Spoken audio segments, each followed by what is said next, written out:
Ooh, I think I better call and let her know. It's so embarrassing. You know what? Let's go ahead and call.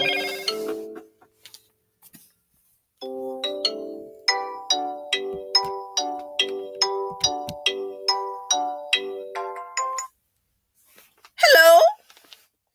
Hey, have you looked on the news? No. What's going on? Yeah. I I'm looking at the news and they've got Cleatus on the screen. What are you talking about? I'm talking about Cletus, your son, Charles Williams. I'm literally at his photo right now on the news. They're saying that some lady tried to walk down the street and he tried to kidnap her, carjacking. Some guy came and scared him off, robbing cell phones. It ain't my son. I'm telling you, I'm looking at CleeClee. His picture's on the darn screen right now. No joke. Turn on the news right now. It ain't my son. That ain't CleeClee.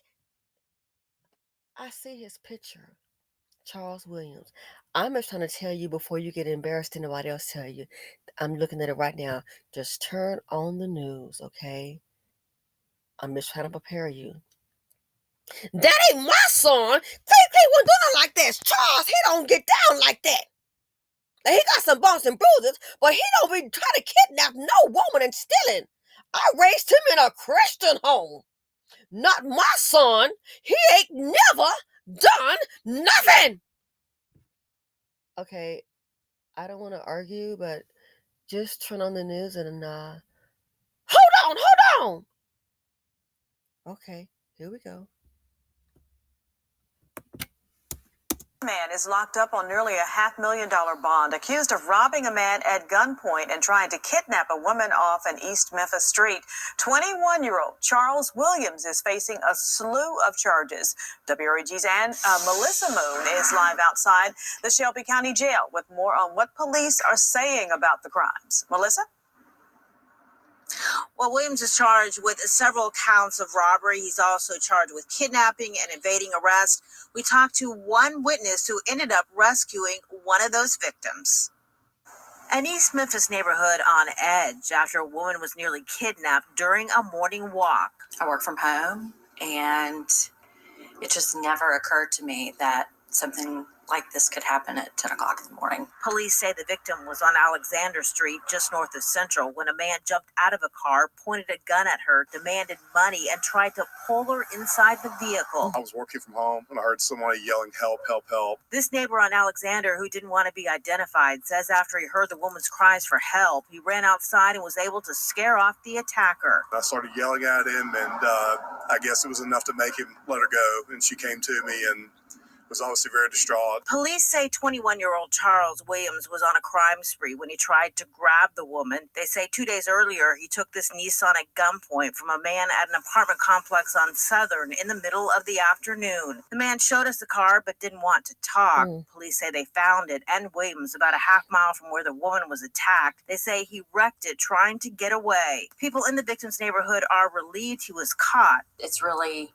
changed my sort of daily habits. The man who came to the woman's rescue is glad he was at the right place at the right time. I was scheduled to go to the office that day, and I decided to work from home.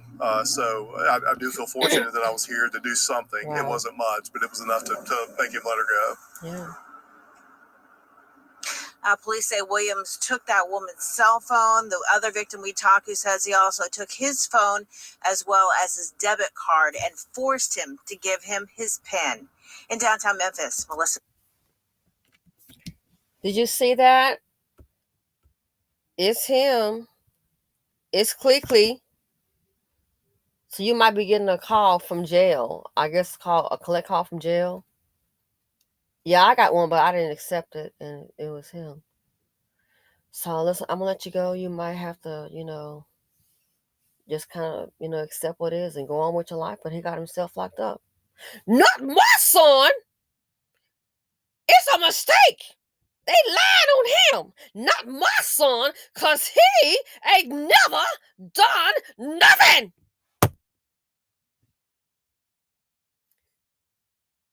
Hey, guys, Not making light of the situation, but I kid you not.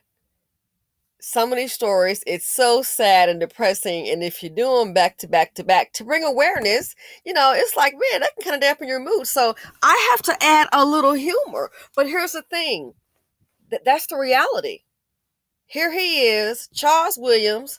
He's been charged on the screen. We have witnesses here. And still, if you let some mammies tell it, it's not my son. He wasn't in his right mind. Somebody must influence him to do it. He must be stressed out. Always an excuse. Always. Dusty behavior always gets an excuse. So imagine the woman is walking down the street. Seems like a cute little quaint neighborhood. Walking down the street, getting her little jog or exercise on. Nice morning. And then all of a sudden, somebody pulls over at gunpoint as she's coming down the street and try to pull you into the vehicle. She starts screaming. It's a good thing that man was there and that he came home, that he came out, was working from home and came outside and scared him off. Dusties bring happiness? No. Dusties bring drama. Dusties bring a whole lot of trauma. So the drama is what happened, the trauma that the woman's facing it. Now the woman's cell phone is gone. The man's cell phone is gone. Don't forget, and again, like I said, seems like a little cute little area, older homes, the lawns are kept up, seems really cute and quaint. Dusties bring drama, dusties bring trauma. Let's see. Never fails. The financial implications. Look at the vehicle. The financial implications. And he did this damage. How? Trying to get away.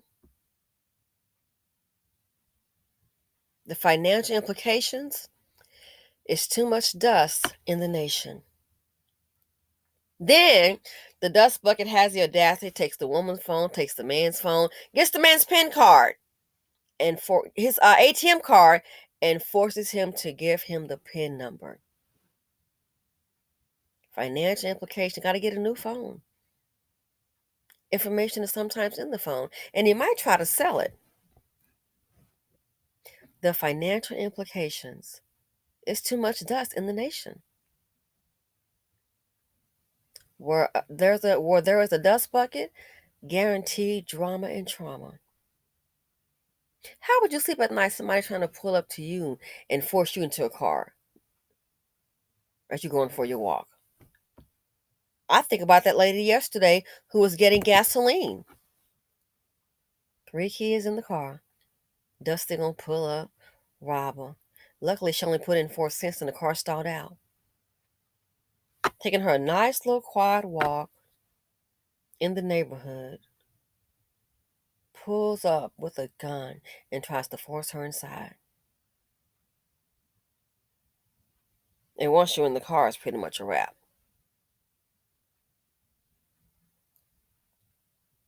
Stealing people's vehicles, wrecking them.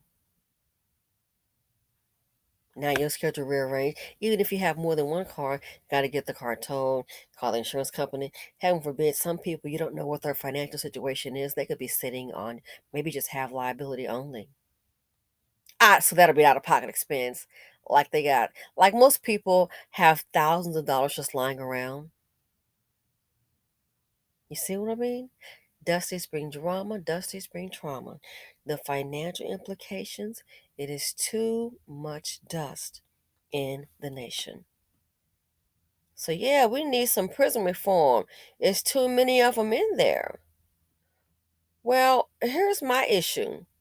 If you put yourself there, and when you commit a crime like this here, that's what I mean when I say you put yourself there. This one right here, I don't see a problem. He put himself there because he willingly stole that vehicle, crashed it, pulled a gun out, tried to kidnap some woman, took her phone, so it robbed her, took the man's phone with the man's debit card and PIN number. So how is police reform going to solve their problem? Are there some issues with the police? Of course there is. You darn skippy there is. Are there good and bad? Yes, there are some bad ones. Is the system fair? Hell to the no. So knowing that, when you look like this, why the hell would you put yourself in that kind of system? That's the conversation they don't want to have. Mammies don't want to have. You already a jury of your peers, and you're black and everybody's white. So if you already know that, why would you put yourself in that position? You got what you wanted. 21 years old. 21 years old. So basically, when he committed this crime, I would just consider it to be the day that you decided to willingly throw your life away. hmm He can't get a job. Maybe he can't get the kind of job that he think he deserves. You might have to, with felonies, you may have to clean up the parking lot. But there's a way you can at least try. You can start a business. Oh yeah. Since your mama, since these mammies always supporting them, mammies, why don't you go ahead and start a cleaning business? Oh, that's right. Because I forget, my want to be bonded and he might steal, so that's going to be out. So it seems like these Dusties, if you look at it, it's a bad investment. It is a bad investment. They used to say growing up, a church scripture, he that is ignorant, leave him ignorant, where he that is crusty, leave him dusty. Leave these fools alone. I would not even want to be associated with them. Real quick, one black woman, I don't know if her son did or not. He said he didn't, and there was a report on it, and it seemed to be conflicting. It was one black kid, and there was like maybe 3 or 4 Hispanic kids. So the 3 or 4 Hispanic kids said, he did it, he did it. But then they did some investigation. It was like, well, it turns out, let's say if he's got his cell phone, he couldn't have done it because he's pinging like 50 miles away. So it's like, hey, are you guys trying to cover up for somebody jacking Peter? Is that what's going on? But guess what happened? The fact that her son was on the news and the investigation showed that, hey, how could he be 50 miles away and commit this crime? He's on his cell phone's pinging. And they're like, that he may have a witness or two. So something is just not right. So, of course, he's still taking in a person of interest because the other boy said that he did it. Guess what happened? Now, the mother's son, he was known to run the streets. She had nothing to do with it. She hopped on the news and started talking and going to go ahead and, I guess, try and support her son. And I think he was out in the street running, doing a little dirt. But again, we're talking about a specific, this here was geared toward a specific crime. So she got on the news and she going to go support her son. Yeah, that was a bad idea. And guess what happened? In this thing, little Peter Pan, Dusty Dan's brother, was murdered. And do you know when she got on the news and she was going to defend her son, despite the discrepancy? Guess what her apartment complex did? They sent her a notice saying, hey, you're being evicted. She didn't do anything. You're being evicted. So you already know what's up. I'm guessing, yep, you got on the news for your son and they heard about what happened and they saw, oh no, it's a young white boy being carjacked and murdered and he's a suspect. She was being, I never heard of it. Being evicted. So now the son's a person of interest. He was arrested. I don't know what the outcome was, but he was arrested. And she was like, I don't have anywhere to go. I could barely afford this place. Being evicted. So where does she move? She was saying she couldn't afford to move. But she hopped on that news to support her son. And look where it got her. Again, just by being in proximity. If I knew somebody that was crazy like that, I would just kind of lay low. I'm not going to step out for you like that. Again, there's no return on the investment. So in closing, Dusties bring drama, they bring trauma. The financial implications is too much dust in the nation. I'm out.